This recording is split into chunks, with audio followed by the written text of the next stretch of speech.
Shalom, selamat pagi jemaat Tuhan yang terkasih. Kita berjumpa kembali dalam renungan pagi 10 menit bersama Tuhan. Dan sebelum memulai pemberitaan firman Tuhan yang saya beri judul Pengharapan yang baru di tahun 2021, saya ingin mengucapkan selamat tahun baru 2021 ini. Biarlah tahun yang baru ini juga memberikan pengharapan yang baru bagi kita semua bersama Tuhan yang kita kasihi. Amin. Memasuki tahun 2021 ini, kita mungkin akan mengalami tantangan yang tidak kalah beratnya dengan tahun sebelumnya. Karena kalau tahun sebelumnya atau tahun yang lalu, kita hanya diingatkan bahwa corona pada waktu itu hanya terjadi di kota Wuhan dan belum menyebar ke seluruh dunia, maka tahun ini COVID-19 ini sudah menyebar hampir ke seluruh dunia dan juga menewaskan banyak manusia di bumi ini. Bahkan di beberapa negara sudah diketemukan virus yang jauh lebih hebat penularannya daripada COVID-19 ini. Sementara kita juga tahu bahwa untuk COVID-19 ini saja negara kita baru membeli vaksinnya. Namun sekarang sudah ada jenis COVID yang baru lagi. Di samping banyak itu, banyak negara yang melakukan lockdown, termasuk negara kita dalam rangka untuk mencegah penularan COVID-19 ini. Apa yang harus kita lakukan menghadapi semua kejadian ini? Tentu bukan maksud saya untuk menakut-nakuti jemaat Tuhan yang terkasih. Namun ini adalah fakta yang harus kita hadapi, kenyataan yang harus kita hadapi. Untuk itu mari kita sebagai orang percaya, kita harus bersandar diri kepada Tuhan. Dan kita akan melihat apa yang dikatakan Alkitab ketika masa-masa sulit atau masa-masa ketidakpastian itu terjadi. Bilangan 14 ayat 8. Jika Tuhan berkenan kepada kita, maka Ia akan membawa kita masuk ke negeri itu dan akan memberikannya kepada kita suatu negeri yang berlimpah-limpah susu dan madunya. Jadi kita melihat dari zaman Musa ketika akan masuk ke dalam tanah perjanjian. Musa harus mengirimkan 12 pengintai untuk mendapatkan informasi akurat mengenai kekuatan musuh. Lalu di antara pengintai itu terpecah dua dalam memberikan informasi. Ada yang mengatakan jangan menyerang, tetapi ada yang mengatakan juga menyerang saja. Lalu apa yang dilakukan oleh Musa?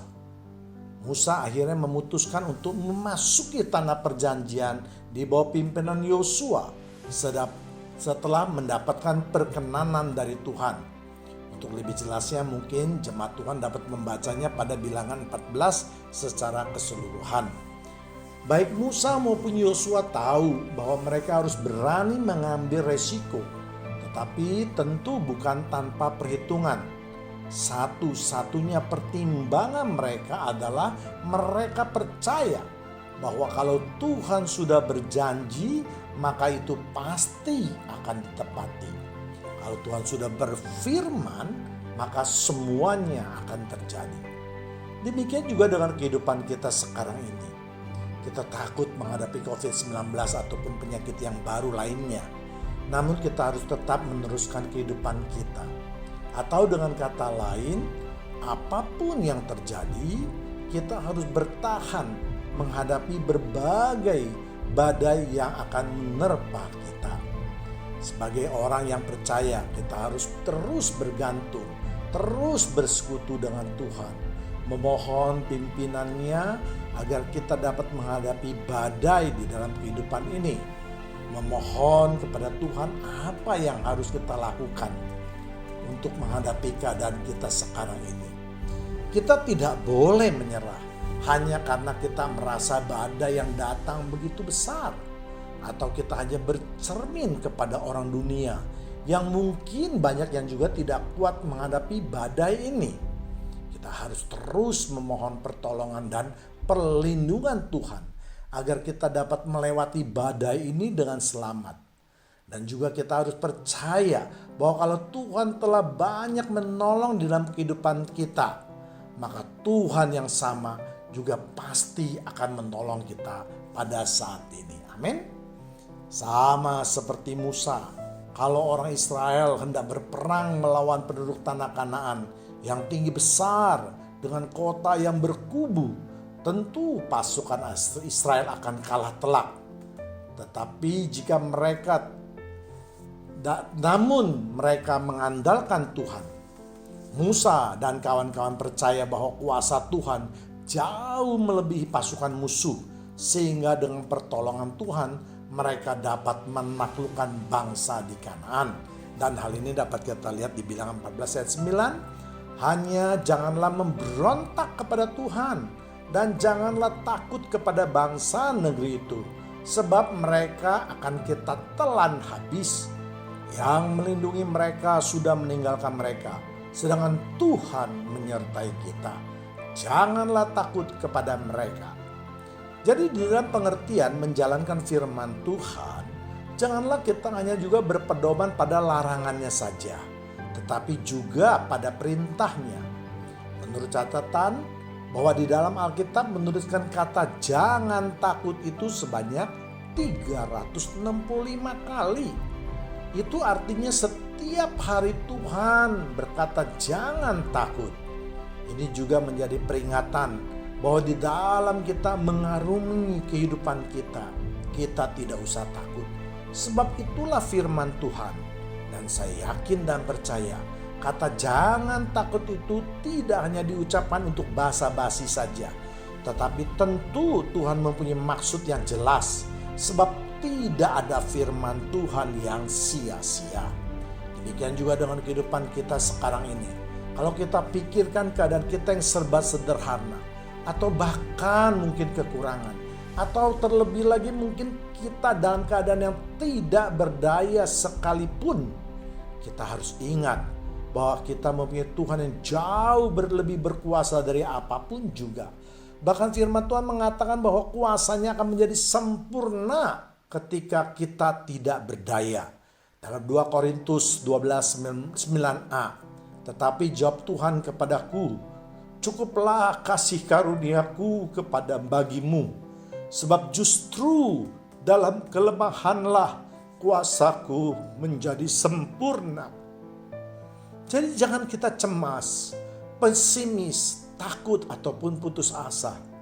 Kita memang sebagai manusia tidak akan terlepas dari perasaan seperti itu. Namun janganlah perasaan itu berlebihan sehingga pada akhirnya membuat kita menyerah. Ingat, Tuhan tidak pernah meninggalkan umat-Nya. Karena Tuhan terlalu sayang kepada kita sebagai umat ciptaan-Nya yang diciptakan menurut gambar dan rupanya. Tuhan selalu akan teringat pada dirinya ketika umat ciptaannya mengalami apapun juga. Tuhan tidak akan membiarkan umatnya berjalan sendiri. Karena Tuhan yang kita sembah adalah Tuhan yang pernah hidup. Tuhan yang pernah datang ke dunia ini. Tuhan yang pernah merasakan sakit dan pedihnya penderitaan manusia.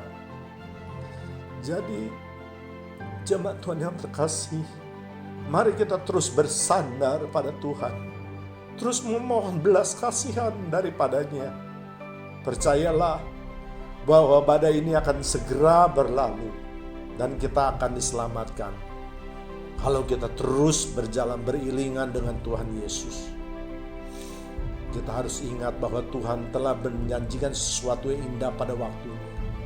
Sama seperti bangsa Israel yang harus bersusah payah terlebih dahulu, bahkan bersedia membayar dengan nyawanya untuk mendapatkan tanah yang berlimpah susu dan madu. Demikian juga dengan kehidupan kita. Tuhan pasti akan membuka jalan bagi mereka yang bersedia untuk melakukan kehendak-Nya, yang bersedia membayar mahal atas semua kehendak-Nya. Jika kita bisa melewati badai ini, pasti Tuhan juga akan menyediakan sesuatu yang sangat indah. Yang harus kita lakukan hanyalah percaya saja kepadanya, bahwa Dia sanggup melakukan apapun juga. Kalau Tuhan mampu menjadikan malam menjadi siang, maka Tuhan yang sama juga pasti mampu mengembalikan pergumulan kita menjadi berkat. Amin. Ingat, Tuhan membutuhkan orang yang beriman dan percaya kepadanya. Bukan hanya percaya pada bibir saja. Sebab kita semua tahu sesungguhnya iman tanpa perbuatan adalah mati. Seringkali kita berkata bahwa kita akan berjalan dalam lembah kekelaman bersama Tuhan. Namun ketika Tuhan mengajak kita memasuki lembah tersebut, karena dosa-dosa kita, kebanyakan kita akan menolak atau menjauhinya. Atau setidak-tidaknya mencoba untuk menjauhinya. Namun sesungguhnya apalah daya kita untuk menolak semua itu. Kita ini manusia yang lemah, yang tidak berdaya. Jadi jalan yang terbaik kalaupun kita harus berjalan dalam lembah kekelaman, maka jalan satu-satunya yang terbaik adalah menggandeng tangan Tuhan dengan erat dan memohon supaya Tuhan jangan melepaskannya. Itulah iman yang sejati. Demikian pula dengan adanya COVID-19 ini. Apa sih yang dikehendaki Tuhan dengan adanya COVID-19 ini? Ataupun penyakit turunannya. Tuhan ingin supaya manusia percaya dan kembali menjadi jemaat mula-mula. Yang bersekutu bukan karena gereja yang megah. Bukan karena khotbah yang lucu atau menarik. Bukan juga karena suara WL atau singer yang merdu dan lain-lain sebagainya. Tetapi Tuhan ingin supaya umatnya kembali ke pangkuan Tuhan dengan setulus hati. Yang hati dan pikirannya hanya tertuju pada Tuhan. Dan sebagai ayat yang terakhir, Mazmur 145 ayat 19, ia melakukan kehendak orang-orang yang takut akan Tuhan, mendengarkan teriakan mereka minta tolong dan menyelamatkan mereka. Mazmur Daud ini mengingatkan kepada kita bahwa Tuhan hanya akan mendengar mereka yang minta tolong dan menyelamatkan mereka yang melakukan kehendaknya, yaitu untuk orang-orang yang takut akan Tuhan. Seringkali kita berkata bahwa kita sudah berteriak-teriak, bahkan kita sudah hampir habis suaranya untuk berteriak. Lalu mengapa Tuhan tidak menjawab? Bukankah firman Tuhan dan iya dan amin? Tentu firman Tuhan itu pasti terjadi. Namun kita hanya fokus pada hak kita, yaitu meminta tolong. Tetapi kewajiban kita seringkali kita lupakan. Firman Tuhan mengatakan bahwa Tuhan hanya akan melakukan kehendaknya bagi mereka yang takut akan Tuhan. Apa artinya takut itu? Artinya mereka yang mau menjalankan perintahnya dan menjauhi larangannya. Yang menjadi pertanyaan dan menjadi bahan perenungan kita bersama pada pagi hari ini. Apakah kita sudah menjalani hidup kita ini dengan takut akan Tuhan? Atau kita lebih banyak berteriak meminta pertolongannya dan mengabaikan perintah-perintahnya? Mari kita renungkan bersama. Tuhan Yesus memberkati kita semua. Amin.